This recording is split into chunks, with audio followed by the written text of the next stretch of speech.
খিলামত বহি ললেহি একেবাৰে বোলে হেৰি দৰিকণা মাছ ধৰিবলৈ আহিছিল বুলি ভাবিছোঁ এতিয়া বোলে ৰাঘৰ বোৱাৰী বোলে বুলি কৈছে নহয় কেছ চিষ্টেমত যে কাম লৈছিলে যে একেবাৰে লখিমপুৰতে বাৰু কিয় ইটোৰ পাছত সিটো ডাঙৰ ডাঙৰ ঘটনা হ'বলৈ লৈছে নিশ্চয় কিবা থাকিব লাগিব তেতিয়াহে এনেকুৱা সমস্যা বাৰে বাৰে হয় কিয়নো ইটোৰ পাছত বাৰে বাৰে লখিমপুৰতে ইমান ডাঙৰ ডাঙৰ যে ঘটনা হয় সঁচাকৈ মানিবলগীয়া আৰু বৰ্তমানত ইমান এটা ডাঙৰ মানে ক্ৰাইম হৈ গৈছে বৰ্তমান সময়ত আৰু সেই বস্তুটো কেনেকৈ হ'ল কি হ'ল আজিলৈকে কোনেও ধৰা পেলাব পৰা নাই আৰু অৱশেষত এতিয়া CID আহি গৈছে CIDয়ে কি কৰে আমি সকলোৱে অপেক্ষালৈ ৰৈ আছোঁ CIDৰ কাৰণে তেওঁলোকে কি উলিয়াব পাৰে তাতে কেনেধৰণৰ মানে ঘটনাৰ আঁৰৰ যিটো কাহিনী তেওঁলোকে উলিয়াব পাৰে নে নোৱাৰে এতিয়া অৱশেষত তেওঁলোকলৈ এতিয়া বিশ্বাসেৰে সকলো জনসাধাৰণে ৰৈ আছে আৰু লগতে জনাও যে হাই হেল্ল নমস্কাৰ মই ৰুণুমণিয়ে পুনৰবাৰ অন্য এটা ভিডিঅ'লৈ আপোনালোকক পুনৰবাৰ স্বাগতম জনাইছোঁ আশা ৰাখিছোঁ আপোনালোকৰ খবৰ নিশ্চয় ভাল তেনেহ'লে আজি ভিডিঅ'টোৰ মাজলৈ যাওঁ সকলোৱে মিলিজুলি আৰু এটা কথা জনাও যে এটা ভয়ংকৰ কল ৰেকৰ্ডিং আৰু সেই ভয়ংকৰ কল ৰেকৰ্ডিংটোৱে গোটেই ৰাজ্য কঁপাই দিছে আৰু সেই কল ৰেকৰ্ডিংটো আপোনালোকৰ মাজত মই লৈ আহিছোঁ আপোনালোকৰ মাজত শ্বেয়াৰ কৰিবলৈ ওলাইছোঁ তেনেহ'লে বলক আপোনালোকে অলপ স্কিপ নকৰি ভিডিঅ'টো শেষলৈকে চাব নিশ্চয় বুজিব পাৰিব ইয়াৰ আঁৰৰ কাহিনী কি হয় মই এনকি এদিনাখন মিনিষ্টাৰকো কৈছিলোঁ মই ৰজবেগো ছাৰ এনেকুৱা অকল যে পইচা বিচাৰি থাকে যদি কি চাই আছে বোলে ধৰাই দিব নোৱাৰো নে বোলে সেইবুলি তেওঁ তেতিয়াই মোক ক'লে মই জানুৱাৰীত তেতিয়া ক'লোঁ বিহুত লগ পাওঁতে মই ক'লোঁ কথাটো তেওঁ তেনেকৈ ক'লে অভিযন্তা জয়ন্ত গোস্বামীক ধৰাই দিয়াৰ পিছত হাহাকাৰ লাগিছিল ঘিলামৰাৰ একাংশ ঠিকাদাৰৰ মাজত হত্যাৰ ভাবুকি সুনীল গগৈক এতিয়া কাম নকৰাকৈ ঘিলামৰা ডিভিজনত বহুত কাম পেণ্ডিং আছে পইচা খাই দিলে তাৰমানে খাই দিয়াৰ লগে লগে বাকী সোপা গোটেই সোপা তাৰমানে এতিয়া খংটো মোৰ ওপৰত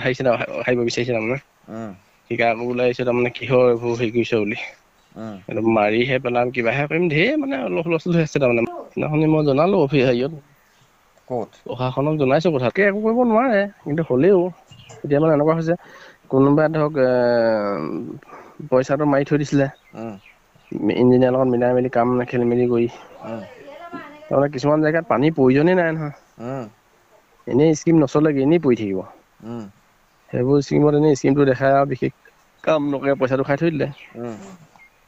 জয়ন্ত গোস্বামীৰ পৰিকল্পনা মতেই কোটি কোটি টকা লুটিবলৈ পাতিছিল ফন্দি কোটি কোটি টকা ঠিকাদাৰ অভিযন্তাই লুটিছিল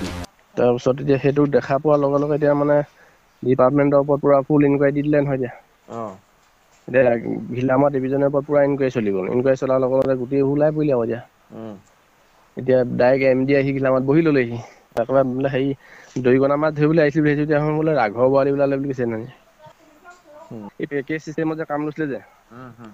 পেকেজত কাম লৈ দুটা এটা কাম কৰি গোটেইখিনি কামৰ বিল লৈ গুচি গৈছে এতিয়া সেইবোৰ ধৰা পৰি গৈছে আকৌ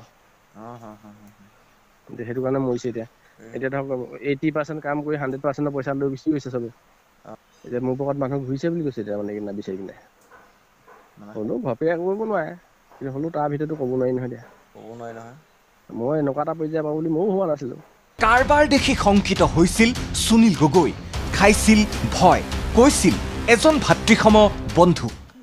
কিন্তু এতিয়া মোৰো এতিয়া মানে ভয় হৈছে মানে এতিয়া মানুহবোৰে আপোনাৰ হেৰি কৰিছে এতিয়া মানুহবোৰে আগত এতিয়া পাতিছে নহয় পাতোঁতে তাৰমানে একদম ঠিকাদাৰখিনি দলি উপকি গৈছে বুলি কৈছে তাৰমানে মোক কেইটামান মানুহে এতিয়া এইকেইদিনা খবৰ দিছে তুমি সাৱধান থাকিবা তোমাৰ ওপৰত গোটেই মানুহ নাৰাজ হৈছে বুলি কৈছে সুনীলৰ সততাৰ বাবেই ঘিলামৰাৰ সকলো প্ৰকল্পৰ ওপৰত পুনৰ তদন্ত আৰম্ভ যি কথাই শংকিত কৰিছিল সকলো ঠিকাদাৰক ইফালে এগৰাকী লখিমপুৰৰ প্ৰাক্তন SPয়ে সাৱধানে থাকিবলৈ সোঁৱৰাই দিছিল সুনীল গগৈক তেওঁ যে জীৱনলৈ সংশয় নামি আহিছিলে এই সংশয় নামি অহাৰ ক্ষেত্ৰত আপোনাৰ আৰু কিবা কথা কৈছিল নেকি সংশয় নামি অহাটো অকল এইটো দুটা অপশ্যনেই দেখাইছে এটা দেখাইছে সতীৰ্থ কণ্ট্ৰেক্টাৰবিলাক যিবিলাক মানে বিল পাছ কৰা নাই আৰু এটা অকল জয়ন্ত গোস্বামী এই দুটা বিষয়ে কৈছিলে এই দুটা বিষয়ে মানে তুমি অলপ সাৱধানে থাকিবা আৰু গুৱাহাটীৰ যিজন আমাৰ ইয়াত SP কৰি গৈছিলে তেওঁক সাৱধান বাণী কৈ দিছিলে তুমি অলপ ভালকৈ থাকা নহ'লে মানে এই খঙত থাকোঁতে মানুহে যি টি কৰি দিব পাৰে এনেকৈ বুলি কৈছে কোন আছিল সেইজন SP কি ইনপুট আছিল আৰক্ষী বিষয়াজনৰ হাতত এইবোৰ বিষয় কিয় তদন্তৰ আওতালৈ অনা নাই লখিমপুৰ আৰক্ষীয়ে সেয়াহে ৰহস্যজনক CIDৰ টীম ইতিমধ্যে লখিমপুৰ জিলাত হাজিৰ হৈছে 48/24 আৰু 39/24 নম্বৰৰ দুয়োটা গোচৰ তদন্তৰ কালত নিশ্চয় সামৰিব উপৰোক্ত সকলো কথা। দেওবাৰে CIDৰ দলটোৱে লখিমপুৰত কটোৱাৰ